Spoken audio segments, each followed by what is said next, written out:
Nezika jajja wange Uniam yange, nezika mama wange n'abakoza bulaliya, kati nezika omwana wange Bobi Wine naye yafa. Singa mbatereko stories zonna muyinza okukaba nammwe ne mubaala ne muwulira kyendi. Kadama TV Nakigozi Erina akyetaaga obuyambi obw'okubeera ng'omwana we anunulwa okuva gye baamutwala. Story eno egize ng'etrendinga wiiki namba ate era ne mabega kaawo yaliko lwakuba twali tunabeera nga tumufuna okubeera nga twali twogera naye ng'omukyalo ono bambi awulira ali stressed, awulira nga atandise n'okubeera nga atabuka omutwe olw'okubeera omwana we. Bane bannayuganda musituke, kino ekintu kyetulimu kyo mmwe mwakitutenga ekyokusaaga naye kino ekintu kinene nnyo kirimu okukwatagana n'obulamu. Lwaki musirika nga mbatadde na WhatsApp group musirika nammwe abali mu WhatsApp group endala lwaki musirika? Baagala nakutta mwana wange bagambe yafudde corona. Kale amati bane mwena musitukire mu bannayuganda mugende mu inboxing oyo omuvubuka mumugamba family yayo yonna njagisaanyaawo omwana wange bagambira nti naafudde. President Museveni, where are you? Minister Nacho Achi muli kuki? Lubaga Church Bishop Spring Chizola ngamba akakazane mutto mwana wange. Mbuyafudde COVID mujja kundaba. Rest in peace Nachiringa Ali. I can't believe this. Rest in peace Reverend Musoke. I can't believe this. Rest in peace. Oh my God. Mwana yakuta mwana wange. Mumanyi mwe. Njabasanyawo mwe muleka musaga nange mugeze muto omwana wange mwe Lubaga Church. Abakristaayo mwenna n'abakatuliki mwenna n'eddiini zonna ez'enzikiza ez'enjawulo. Abasamiza mwenna musitukire mu maama Fiina. Bane kino kimpitiriddeko ate nga ge mazima. Bane bino bye mbagamba si story. Si mboozi. Buli lunaku ndaba abafa ate abafa abo baba balina akakwate ku mwana wange. Baba bamanyi story entuufu ku mwana wange buli Reverend Isubuga abadde alina story ku mwana wange. Nakiringa Ali nyiza nabagamba nti y'omu ku abo betubadde tugenda okugyako DNA okulaba bali taata w'omwana naye yasanyiziddwawo mbu yagudde mu kinaabiro. Moses Radio naye yasanyizibwawo mu kinaabiro. Kati mbuuza Nakiringa Ali tugenda kugyawo DNA. Nakiringa Ali Lubaga Hospital mwakola DNA ye. Oyagamba mbu ye taata w'omwana bwanika Steven aveeyo hakiri alinge. Omwana wange bamumutira bwekembe alisisembala lukuli nanganda nja basanyawo mwenna. Mivule eno kwa bwana bona banja busanyawo kwa Proscovia ne familia yonja basanyawo ate n'abannayuganda bagenda kona ennyumba zammwe. Bannayuganda mugenda kusukira mu kino ekyali ku Mazao Radio mbu yagwa mu kinaabiro. Nakibinge bali bamanyi nange banzita. Nakibinge y'omu ateeberezebwa okuba nga taata w'omwana Nabbala Olivia gwe bakyusa amanya naye nga ye Nalwanga Olivia. Nze Nakigozi Erina bye njogera mbimanyi. Njagala tuveeyo, gavumenti aveeyo, TV zonna muveeyo. Omuntu ateeberezebwa waliwo abasajja basatu. Bo be bagamba bunno be bali bagamba abasinga omuvubuka yagamba mbu be bataata b'omwana yayigaana dde omwana wange yagamba mbu ye taata w'omwana. Nakiringa Ali, Virgin, n'oyo Bwanika Steven. Unfortunately, within few days, bata Nakibinge nze ngamba baamuta kubanga yagwa mu kinaabiro. Mu kinaabiro bwe yagwayo n'afa. Nakibinge y'omu ku bagenda okugibwako DNA. Kati Lubaga bagenda tubulya balina DNA ya Nakibinge. Tugenda kugyawo Nakibinge tumuggyako DNA, tugenda kuzikula mulambo. Bannayuganda muzuukuke, ekimala kimala, mwetuddeko bagamba mbu no ndi mulamu namwe ne mukomenti nga mbu ndi mulamu ntegeera.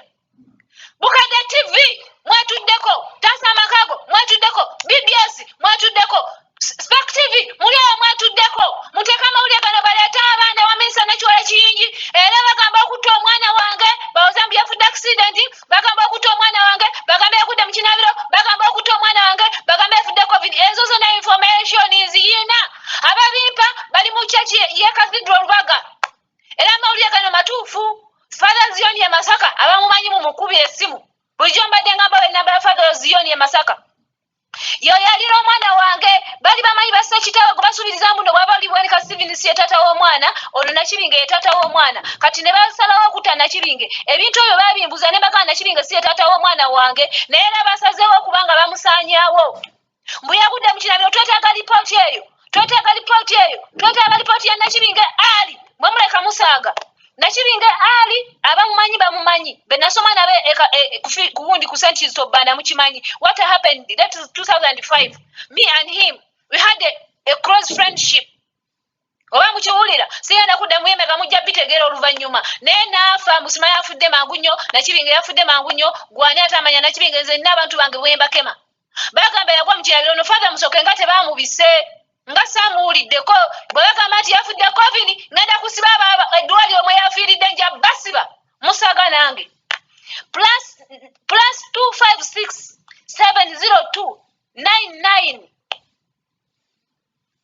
plus banaye mwe baana mwempulira nga sibitegera nabitegera kubanga kino kyempitiriddeko mulindeko eri plus 256 702989812 Father Zayoni era omwana wange obagamba mbu afudde ekintu kyonna mubigaane mukone ennyumba yawe ekembe sempala ku ttaka n'ekikomera kye mukiyiwabe lukuli mukimanyi bulungi be basudde enyalemu be balya sente za nadizi enkoko za nadizi bwekembe sempala yazitwala mubasanyeewo abeerukuli mu mivula enoka mubasanyeewo bonna era tugenda kumwekinga ky'omwana nga singa abafudde Reverend Musoke oyo ye alina kyamanyi ku nsonga z'omwana wange era abadde alina bingi byamanyi nakibinga ali bwe balowooza be bandaba nga nkomyawo ne bagalawo Facebook yange ne balowooza nti ne banagalawo oyo yonna yonna mbagambye temusirika magala bamutta abazze bata abantu bangi nnyo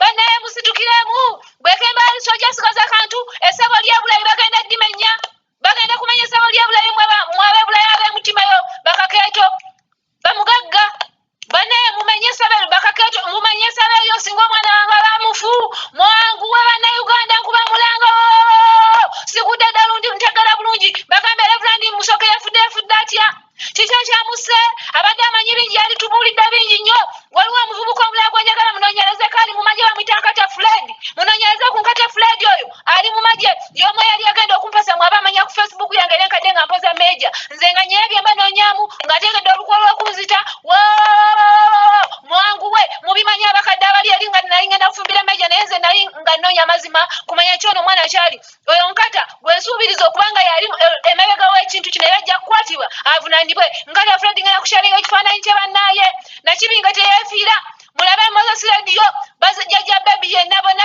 naye bannange musitukire mu bannange anything will happen to my daughter mumanye nti no cathedral ya Rubaga abakatuliki mulebe Father Cyprian yayogera bagala kumuzika Museveni bagala Museveni amalize nga afuddenze gwe mulaba naziika kitange kiwanjula Samuel ne muziika nezika jjajja wange nezika jjajja wange Uniam yange nezika mama wange n'abakoza bulaliya kati nezika omwana wange Bobi Wine naye yafa singa mbatereko stories zonna muyinza okukaba nammwe ne mubaala ne muwulira kyendi mugenda ku poliisi bali okumpi sisobola baagala kunzita bana abantu babi nnyo nesimanyanya akiri emabega Rubaga Church Rubaga Hospital nakibinga gye yafiira mbu yagudde mu kinaabiro n'afa eripooti gyeri kati bwe tulina okujjako gyeni tugenda mujjawa era nga temuwanize bitu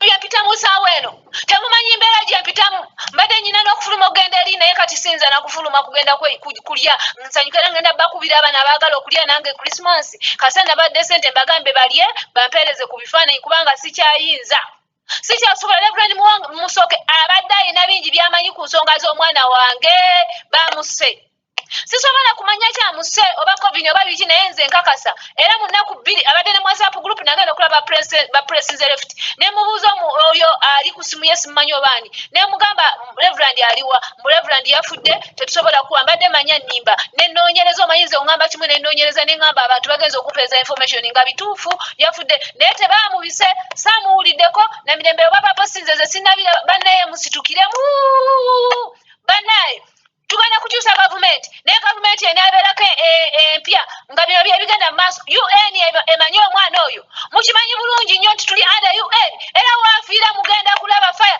teri kulonda nkiddemu bw'oba manyi nti noowagira enkyukakyuka sharing ODN no elections if Narangwa Olivia she's dead bw'abatta omwana wange elections ezigenda kubaayo mbabuulira kino no elections singa Narangwa Olivia bamufu my daughter if she's dead tell elections government ekomaawo nze nkiwabulira kino nkimanyi no elections if my daughter she's dead era ne Museveni agenda kubeera questionable about the death of my baby kubanga bagamba yeye yakirimu ne Rosemary Senindye nave sesimbye lwaki tamumpa omwana wange +962 799415624 banaye kansoke malo n'okuwunga mukono bannange mwe nalawuzukuke banaye abasobola okutambuza information eno mugitambuze bagenda kutta abantu bonna bagala okutta abantu bonna bavumiziriza Museveni bamafiya ate mwe bannaddiini bamafiya bagenda bawa sente ne bagenda balekawo